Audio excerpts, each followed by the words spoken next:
to Broncos Europe Weekly. As always, this isn't actually a weekly show. We've had to skip last week's due to the London games, which we will be recapping shortly. As always, I'm joined by my co-host Kieran Morley, the legend from the north. So how are you doing? Yeah, not so bad, Mark. Thanks. Yeah, just a little bit further north than you, so -5 degrees up here from what you're probably feeling, but exactly, it's in the tropical proper down north. here. It's very, very tropical down here. So I guess I'm a southerner to you. I think everyone's a southerner to you, aren't they? Yeah, everybody. Yeah.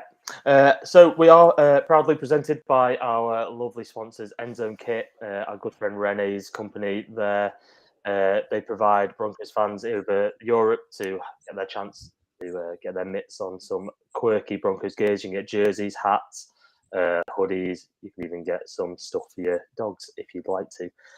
So you can use the code Broncos Europe to get an extra 10% off anything on their website. And I think the offer of 25% off is still running for the Broncos playing in London this year. So definitely head over to enzokit.co.uk and get yourself some Broncos goodies there. And I can definitely vouch for that site. I don't know if you saw my jacket on the Sunday in London, Kieran. It was bold, it was orange, it was bright. It was beautiful, mate. You haven't used the right word there. It was beautiful. Like that is a proper piece of clothing, that one. So I mean, people definitely couldn't miss me. So it was definitely a good thing. Kept me warm as well on a fairly cold morning there. Shall we get straight into it? Let's discuss the London game. You mean London? London, yes. As it has become a hashtag that has become. That. Yeah, I love that. I've not heard that before, so that's a good one. I've seen it trending a little bit. London, with people's photos from the weekend and stuff, and what a weekend, mate, from start to finish. I don't know. Well, I do know, Mark, because we're there together for a fair bit of it. But from my point of view, I think one of them weekends where everything went right. You know, like travel down, meeting nice people, the whole weekend. Great evening event on the Saturday, and obviously the game when we finally got there on the Sunday. The game, so amazing. Let's cast ourselves back. Let's go back down this happy memory lane. Saturday night, obviously. I was texting you all the way down. We started on our journey from the north all the way down to London, and I just remember there was a massive queue forming outside the Barrow Boy, the official Broncos pub for the weekend. Massive queue form, and you were updating me saying, "Oh, it's getting longer. I'm not moving. Get a move on, basically." And by the time I arrived, how long had you been queuing? I'd been there about 40 minutes. I was about 3 yards off the door, 2 yards off the door, and when you arrived, it was like, well, we kind of just sneak you in now, Mark, can we? So yeah, I felt bad.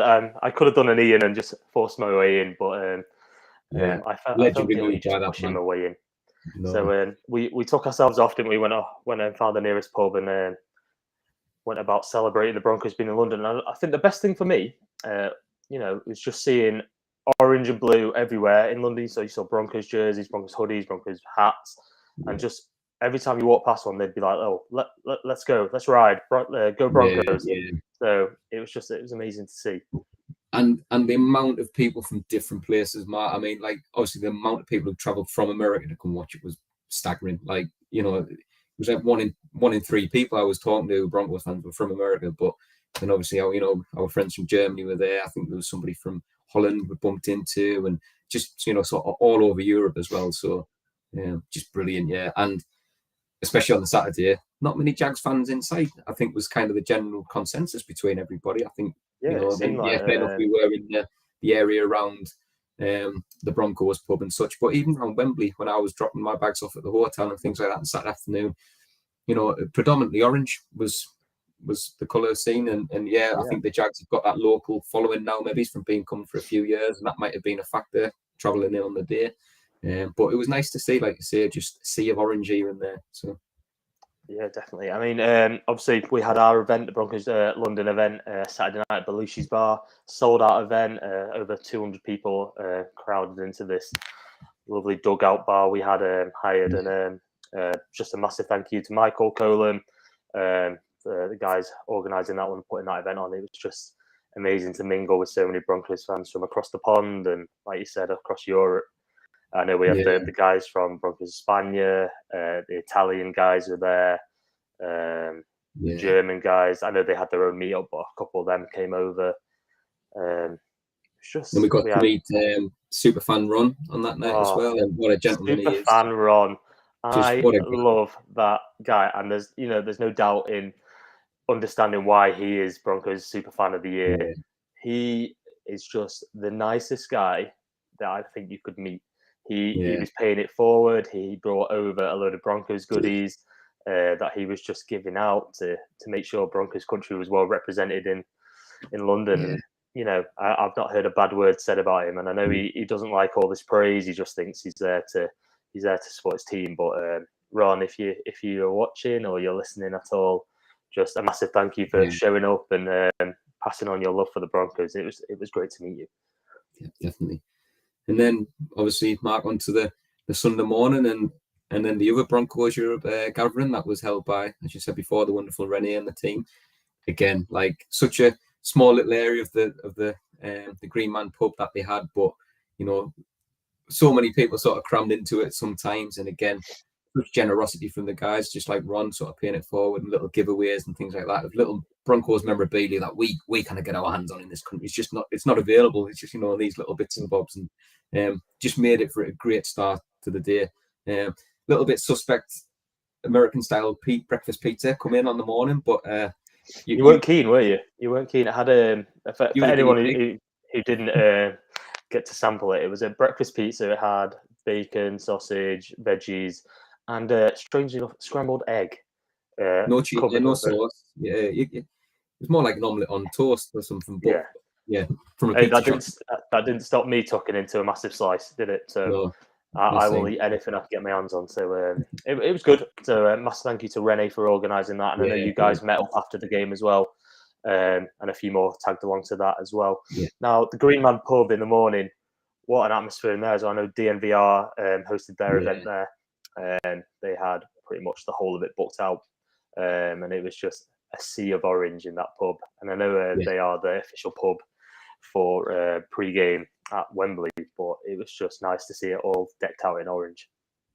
Yeah, I think after the game it mirrored probably what it's more known for, Matt, which was there was a lot of fans from all teams there, sort of just the general fans had sort of come and swamped it. And I know Rennie managed to hold on to the little corner still a bit they had booked, which was brilliant, but it got busy and it was full of all fans. So yeah, special on that morning just to look and just see orange everywhere. Yeah, and did see a brave Raiders fan at one point. He didn't stick around for long though, did he? No, he did not. No. So I noticed he shuffled on his way out into the game pretty early. Now, obviously, you were posh seats at Wembley. You were in Club Wembley. Tell us about your overall experience of the game. I mean, the stadium itself and stuff, Mark, going there was, easy to get into. Lovely cushion seat. Had a dirty Jags flag on it when I got there, so that bit the dust quite early. But yeah, I mean, again, sat round. I was just sat next to Ian from Mile High Report, who we'd met the night before. Some fans that sat next to a guy who travelled from Italy with his family and had been them off for the day as he come to watch the match. He followed them since the 90s. Such a knowledgeable guy. He just knew a lot of the history. He was like Tony Romo when he calls the players as commentator, but he was like, you saw a flag fly out of nowhere and you're looking for the screen to see what's going on. And he's called it before to touch the ground. It was brilliant. So amazing the amount of knowledge people have on this team. Nowhere near where the team's based is. Unbelievable. But yeah, I think the stadium, the atmosphere, thoroughly enjoyed it. We'll touch maybe going to the game in a bit more depth in a minute, but the start didn't have me the most excited. I remember texting you, and it was just. I was ready to leave. It was shocking. We had an interception. We had flags flying left, right, and centre. We couldn't get first down. The defense couldn't stop them, and they were I was in a space with a lot of neutrals going for the Jags, and they were all taking the proverbial Michael out of me because I was getting more and more annoyed. But we definitely had the last laugh. Yeah. Well, on the opposite side of that, Mark, we obviously were in the Club Wembley part that was provided for the Broncos Europe tickets. So although there was a few other fans in there, a couple of Jags fans here and there, there was a lot of orange around again, and there was great pleasure in the nice incomplete when we started getting it rolling and the defense turned up and such. So the few Jags fans who were shouting on early doors were put back in the box, shall we say. I was going to say the Jags fans were pretty loud at the start, and Broncos country was fairly quiet, but that definitely switched as the game went on, and the whole crowd chanting "Let's go Broncos" towards the end of the third quarter was just a moment I'll never forget, and it's pretty loud for everyone to hear. Let's discuss the game, shall we? So, obviously, we briefly mentioned the first quarter wasn't an ideal start. I mean, when Russell Wilson stepped back to pass the first pass of the game, and it bounced out of the defender's hands, I was like, oh my days. We've dodged a bullet. Okay, let's reset. Let's go second play. Oh, okay, cool. Yeah. So, it was a very bad. I think that's probably one of the worst. Probably the worst start of the season in terms of just it just on both sides. It just did not look good. And the fact, like you say, I think we were 10-0 down before we even looked like we were starting. It was one of those where you're thinking we're in for a long day. We've travelled the travel, and we're going to enjoy it no matter what. But for sure, at worst we wanted to be competitive in that game. In that first quarter, we just didn't look like we were. That was the thing. But and I think you hit the nail on the head, Matt. The worst bit about it, I think, taking the bad play aside, was we'd rolled back into the ill discipline, the penalties. They started coming back out, and it was the stuff that we kind of rectified from them earlier weeks was coming back to haunt us a little bit. I think at one point or towards the end of the first half, we were on 10 penalties for over 100 yards. Yeah, which is just obviously, and a lot of them were our fault. It's like false starts, and it was just you're disappointed if you have that number over the course of the game. Really, never mind have it in the first half only. Then obviously the D started stepping up. Jacksonville drove down the field. They ended up on the 1 yard line, and Trevor Lawrence, for some reason, decided to bail out the pocket and throw a pass that was never going to be completed. And Justin Simmons just leapt out of nowhere, literally from under him, and held onto that interception, and it just sparked this. Changed the game, didn't it? I can see, if we had gone down 14-0, that was game over. Broncos would not come back 14-0. If we just don't have it in us, we don't score that many points, the heads would have dropped. And Justin Simmons, I think he gave away a taunting penalty early in the drive as well, didn't he? That led them down to the 1 yard line. So a nice moment for him to get some redemption on that play. And it definitely sparked a little revival. Yeah, because then I think Russ went 6 for 6 on the drive that Jerry scored from it, and that was, and it looked good. Mark, that was the thing. I think it looked different to previous weeks, from my opinion. Again, that could be just where I was sitting in the stands and watching it live. I don't know, but he wasn't afraid to be thrown it over the middle. And I think the new weapon in Greg Dulcich is paying off. Having that sort of mismatch in that centre of the field. I think I've got a new man crush. Yeah, He's electric on that field. He's changed the season for us so far since he's come back. Agreed. I think I mean, big game for him, and like I say, it gives us a different option. Yeah, we've got Cortland on the outside, and he's gonna win most battles against cornerbacks. It's just he is, but we've struggled to get the ball, across that middle a little bit at times, and it could be down to Russ's height, it could be down to play call, whatever it is, but having that big man who, I mean, don't get us wrong, Greg's on the outside sometimes as well, and I think there was that one sort of Hail Mary throw by Russ at one point that him and KJ were both went to. Yeah, and but it's just caught. would have been tremendous. That's the type of play we're crying out for, isn't it? That one that is a touchdown, leads to a touchdown. I mean, he got his redemption there. Russ, he went straight back to KJ later in the game and hit him deep, and I think it was like the second most difficult pass, or least able to catch pass or something in the league that week. So KJ to bring that down did amazingly well, and obviously we're not hitting him enough. deep, but hopefully this will spark a little bit of a chance for him to get a run of games if he's not injured. Yeah. So, but that aside, like I said, I think we'll touch on the Tennessee game as it comes. But I think that the wide receiver weapons we've got now, throwing in Greg in there, is that big receiving tight end. I think we can create some good mismatches there if we're calling the right players. And we've had a fortnight to work on them ahead of the Tennessee game, so hopefully there's a little bit more cohesion there. But yeah, anyway, back to this game. Just a quick recap on it. I just want to know your favourite moment from the game, or from the whole weekend. I think from the game, honestly, was the Jerry Jeudy touchdown, and it was a bit of ingenuity. It was just a play call we hadn't really seen so far. Mm-hmm. You're looking there, you're in the red zone. We've seen how much we faulted in the red zone. Mm-hmm.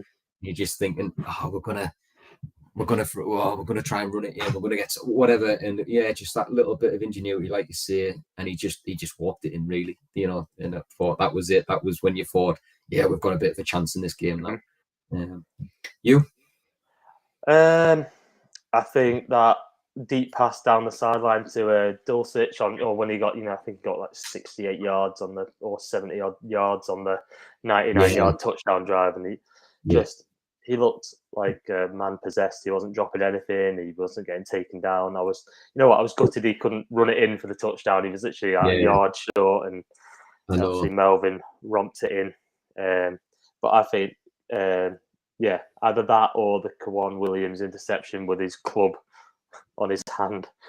How he managed to get that in, but the crowd erupted once that happened, because we were pretty much certain for the win in that one.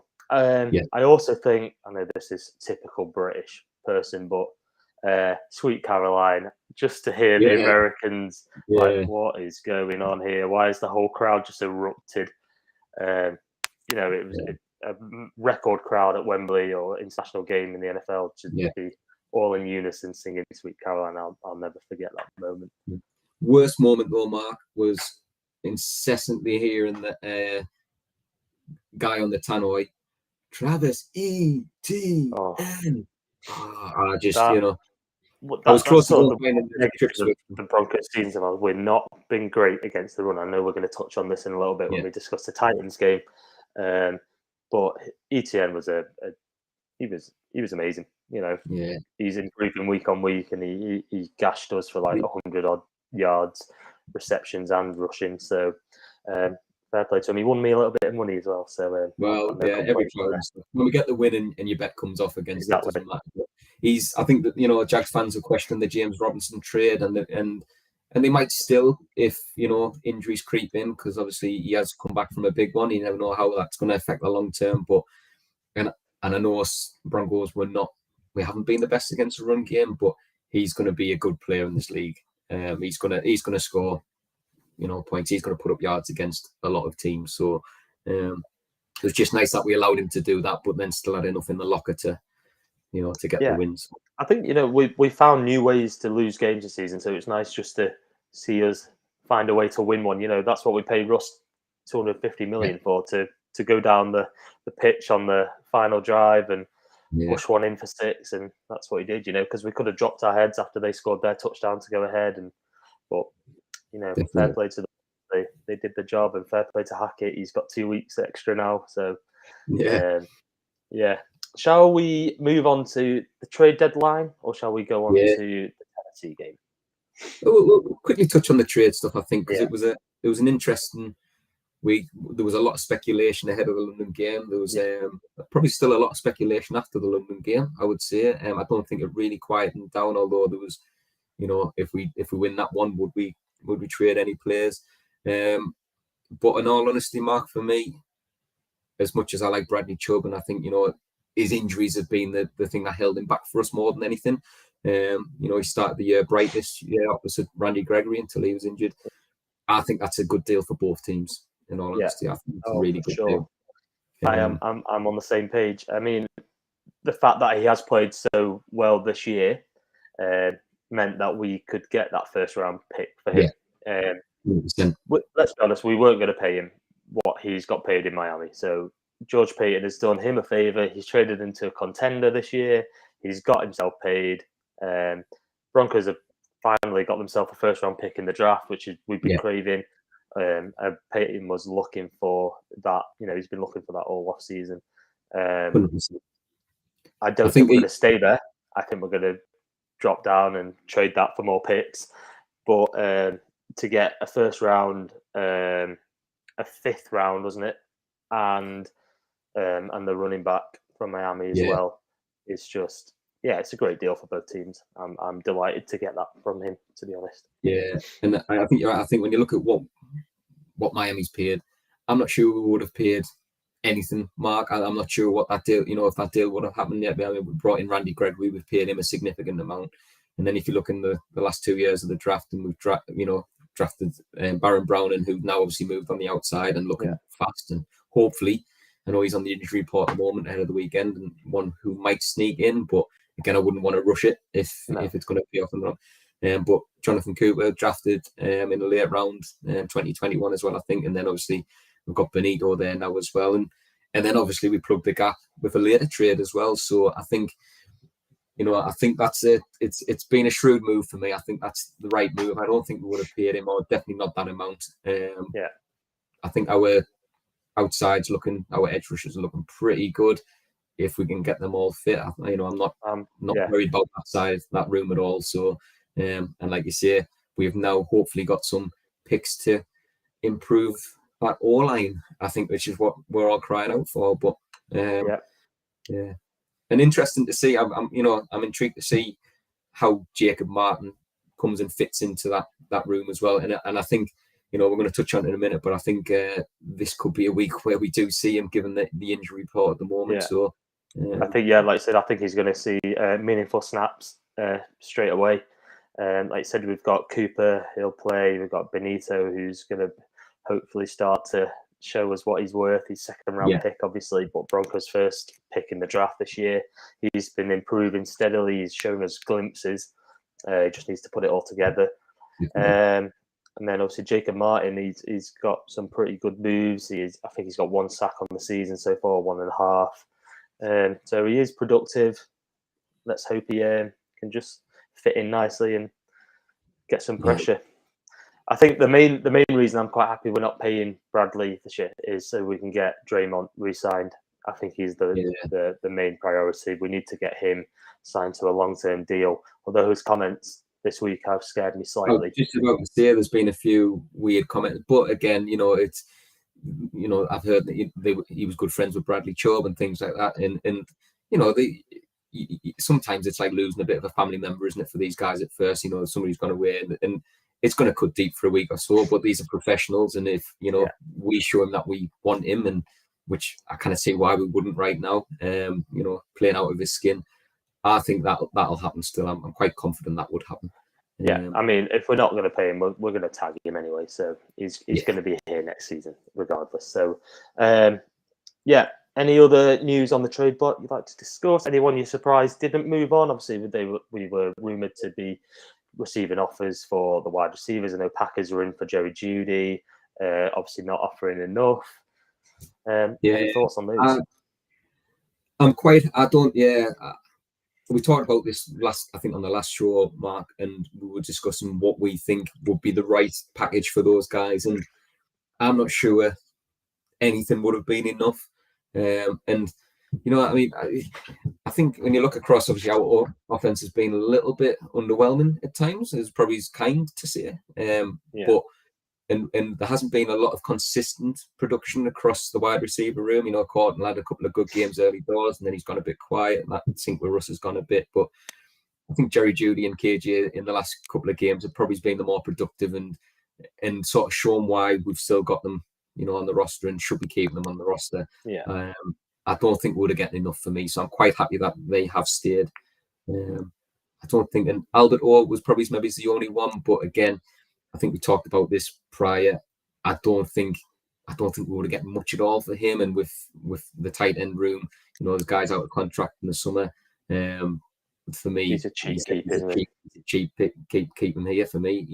He's shown he's an athlete, and if we can use him like we started using Greg, then you know, we've got another option there for some mismatches, because he is, you know, yeah, his blocking game might not be the best, but he can, you know, he's fast, he's athletic, so he's still definitely a mismatch for if Greg Touchwood doesn't, it goes down injured. But yeah, I'm happy where the roster's at, to be honest. After the trade deadline, pretty good outside linebacker room. We've got our first round pick, so things are looking good for Broncos country heading into the draft now. Moving on to Tennessee this weekend. Obviously, we've got our early game for once instead of us sitting up until 5 a.m. We'll be sat there all evening. You've got obviously the Munich game early the afternoon, followed by Broncos at 6 against Titans, and then we can either head to bed or watch the 9 p.m. Red Zone game. So,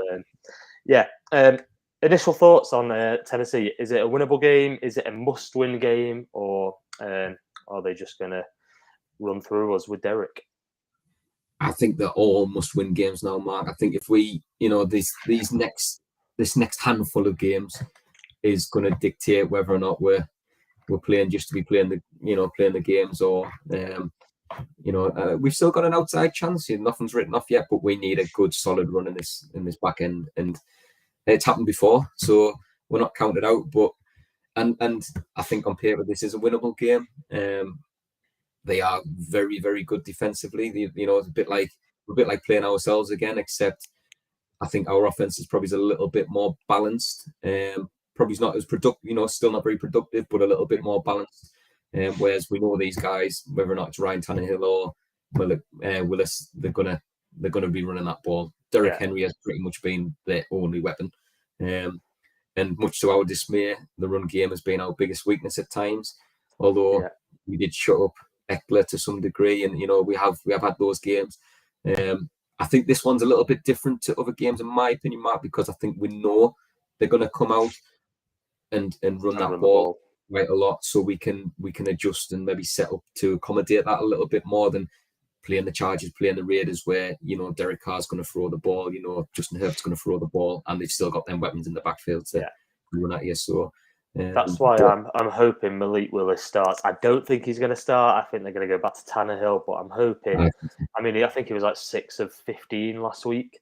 And if Malik starts, then I expect the Broncos to stack that box and try and shut Derrick Henry down early.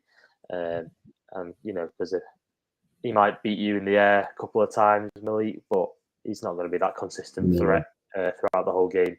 So fingers crossed Malik starts for me. But Derrick Henry scares me. He's not, in history said that, he's not had the best games against the Broncos. We have shut him down more often than not recently, but does that mean he's due to have a big game against us? Yeah, he is the master of yards after contact, isn't he? And that, again, has probably been one of our most disappointing things. I think, at times, there's teams that are faster than us. They're getting around the outside and stuff a little bit. They're running through us a little bit. But when we're getting there, we're giving up some soft yards at times. They're scrambling for an extra 2 or 3 or 4. And that's making all the difference. They're making a second and long or a second and medium to a second and short straight away. And that's been our difference. We've been getting stuffed at the line so often, and having a second and long and a third and long, it makes a difficult play. So I think, Malik's in there. We stack the box, like you say, and we're going to stuff him, and hopefully we can get that many rounds that we're putting 2 or 3 down somehow, getting him down. But Ryan Tannehill does sort of complicate that slightly. He has got that throw in his locker, but again, I'm still not too concerned by the Titans wide receiver room. And I think we've got Pat Satan in there. Hopefully we'll have Justin Simmons, but again, don't want to rush him. And I think that's probably our biggest weakness. I think going into this week, Mark, is we've got a few injuries now, and it's not just across the roster where it's next man up, and we're confident with the depth. They're starting to hit the same rooms, like you see. Our outside linebackers are starting to take a little bit of a hit. Safety room.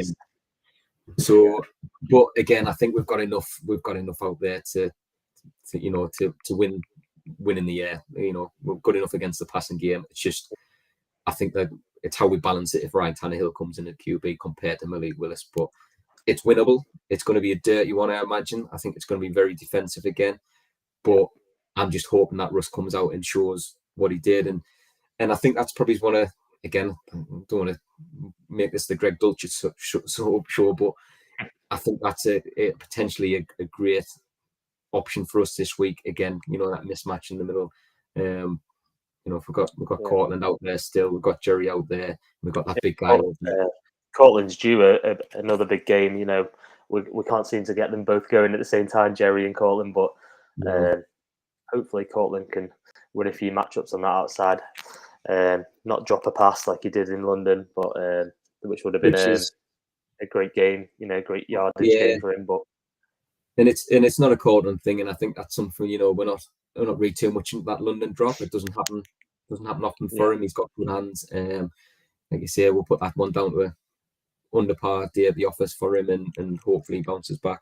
Because I think more than anything, the players haven't been designed for him the last few weeks. Russ hasn't been looking his way more than he's had the opportunity, and he's chucked it away. I think, and like you say, we've had 2 weeks to work at that offense singing again. 2 more weeks with Greg in there as well, so they can sort of work on those players that complement all the guys out there. So yeah, I'm hoping we see it every week, Mark, but we're hoping this is the one where the offense clicks and we just let loose a little bit. It's up against a tough D, but if we can see prime Russ doing what he's shown in the last few weeks in glimpses, is coming outside the pocket, throwing over that middle a little bit. Not saying he has to go and chuck at the KJ 30 yards, 40 yards down the field every time, but he's created them opportunities in London for me by opening up a play and showing him a little bit. Well, I think what's helped, unfortunately, Lloyd Cushenberry went down injured. He's on IR for the next 3-4 games. I think it actually helped us to have Graham Glasgow in the middle at centre. He wasn't constantly getting pushed back into Russ. It gave him a little bit more time in the pocket. The line looked good.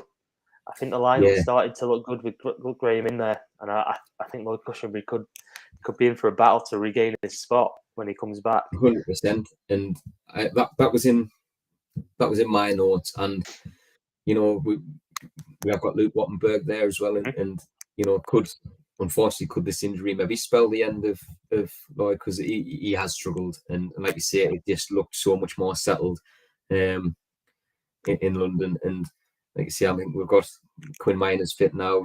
Billy Turner's going to be fit now.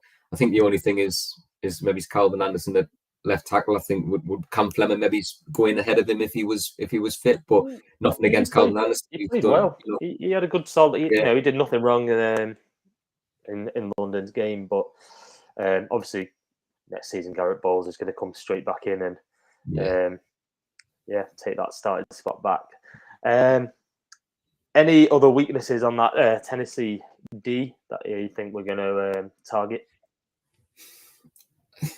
I think they're quite well rounded for me, Mark. I don't know if you can pick anybody out. I think there's a couple of players who maybe aren't, but I think overall they are doing pretty well, and I think it's going to take everything to sort of break them down. I think they've kept themselves in games. That offense has been pretty poor for them. Again, Broncos country can fully understand how that's gone, but for me, I think it's going to take us a clever game plan, and it'd be nice in that game plan as well, Mark, not turn it back to us, but the one guy that we did get in that trade from Miami is a productive running back. Again, potentially something a little bit different.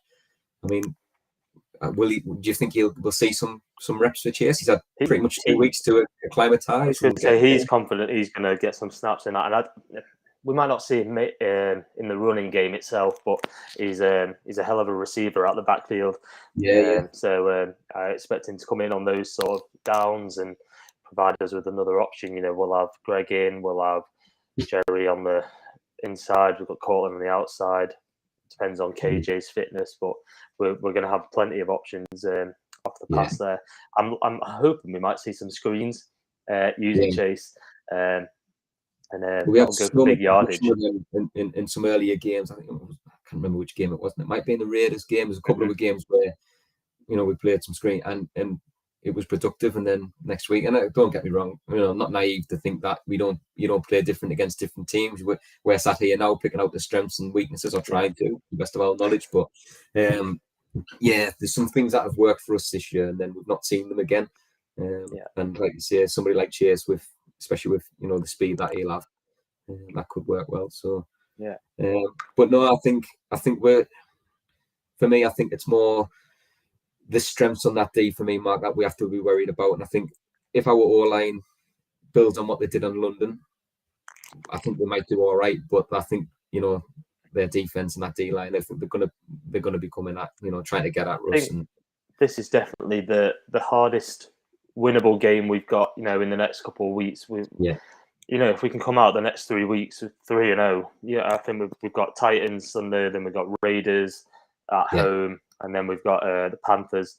You come out of that 3-0, you're sitting at 6-5, heading into a tough final few games, but you're looking in good shape there. Because like I'm optimistic for sure. Yeah, like you said previously, Mark, the rest of the league is still, nobody. Yes, don't get me wrong, the Eagles are still pushing on, but we do these picks every week. I haven't looked from last week. Like I daren't, because there's games, and I started to pick a few underdogs here and there just to make it a bit interesting, going just try a bit more. But there's some games you think it's a banker now, and it's just not. And the league this year for me has just been so open so far. Then there's so many teams like us at 3-5, which I think any other year probably saying written off, because the teams have started to pull away, the top teams, but there's not too many have yet. So we're only 2 games back out the playoffs. Obviously things can change quickly. We can't afford too many more losses, but we're still in with a shot. We just need to make the most of our chances and start converting those red zone opportunities and not killing teams off when we can. So I'm optimistic ahead of this weekend. I think it's going to be a good game. It's going to be one in the trenches for sure. But score prediction from yourself then.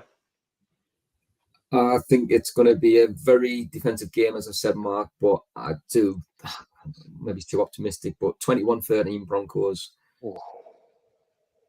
I've gone similar, but I'm not quite as strong on the D. 21-17. I think they're going to push it close. It's going to be another close one, but we're going to just about grind it out. And I'd take it right now, but I'm not going to say I'd enjoy it, because I tell you what, though, what I did notice, Mark, London, watching a live game, and obviously it went a lot quicker than it does when you start the I don't know why that was. It felt like it went a lot quicker. Yeah. I think it's, you're there, you've got other things you can watch at the same time. You're chatting with people around you. You're nipping to go get a drink or some food, and stoppages don't seem so long. Yeah, I just put it down to that we were winning for once, but we actually weren't, were we, for a lot of it? So it's not until the end, no. So but I would take 21-17, mate, if that's a score. But another sweaty night on the couch, watching it, because they haven't been good games, and I want us to have that one blowout. And I know it probably won't be this week. Appear on Red Zone, like you sitting there, you watch Red Zone, and you see these teams, and they're passing 60 yards down the field, or their running back breaks one free for 60, 70 yards, and we don't seem to have that. No. But I'm hoping this is the week for sure. A pick six. We haven't had a pick six. I'd love a pick six. Yeah, just have it. But I would take any kind of win at the moment, Mark, for this week, and let's see if we can get a little bit of momentum, morale, and going into this harder second half season. Any more thoughts on Titans game this weekend before we move on?